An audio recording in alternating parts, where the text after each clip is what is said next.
Goeiedag dames en heren, welkom terug by nog 'n video van Patriot Outdoors. So, voor my vandag het ons weer eens nog 'n bou van die maand en ja, dis bietjie iets anders as die normale. Vandag kyk ons na 'n pistool en nie 'n geweer nie. So, dames en heren, vandag kyk ons na die Tisas PX9 Gen 3 Night Stalker. So ja, dit is 'n redelike mondvol, maar ons kan vir nou net na hom verwys as die Night Stalker. So, net om vir julle 'n bietjie meer inligting te gee, Tisas is 'n relatiewe nuwe brand in Suid-Afrika, maar dit is 'n Turkse brand. So net soos Canik of van die ander brands, ongelooflike goeie kwaliteit vir waarde. Die pryse is regtig waar bekostigbaar vir dit wat jy kry, en dan nou weer eens kry jy 'n magdom extras uit die boks uit wat dan nou met ander groter brands nie standaard is nie. So onder andere, as ons kyk gou vinnig na hierdie ouetjie, soos wat julle mooi kan sien, het hy die pragtige uitsnysels op die glystuk. Hy is gethread, met ander woorde, jy kan 'n silencer opsit en dan nou ook vanselfsprekend het hy 'n red dot op, met ander woorde, hy is optics ready.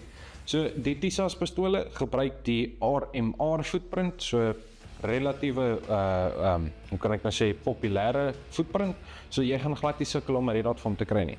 Dan aan die onderkant het jy ook 'n vol Picatinny rail, en dan die ander ding wat ons almal die laaste tyd verlief geraak het op die Turkse brands, is die feit dat hy so lekker sagte sneller het. Met hierdie ouetjie is dit geen uitsondering nie. Dan 'n groot ding wat die kliënte versoek het, is die feit dat die pistole 'n eksterne safety moet hê, wat hierdie ouetjie wel het. So ja, baie exciting.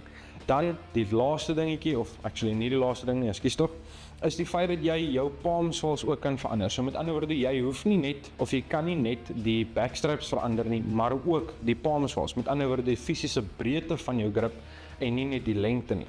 So, dames en here, daar is 'n magdom van kombinasies wat jy nou sou kon maak met die verskillende palm swals en backstraps, you name it. Dan, soos wat julle ook kan sien, het hy die flared magwell, met ander woorde vir daai vinnige reload drills, is jy heeltemal uitgesort.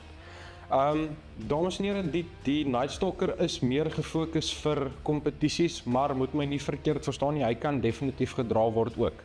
So ja, dames en here, vir enige meer inligting, selfs al wou jy nie net gekyk het na die Night Stalker nie, maar een van die ander modelle van die Tisas, asseblief voel vry, skakel in, of jy is meer as welkom om in te kom na die winkel toe om self te kom kyk. Nou toe, dames en here, mooi dag verder.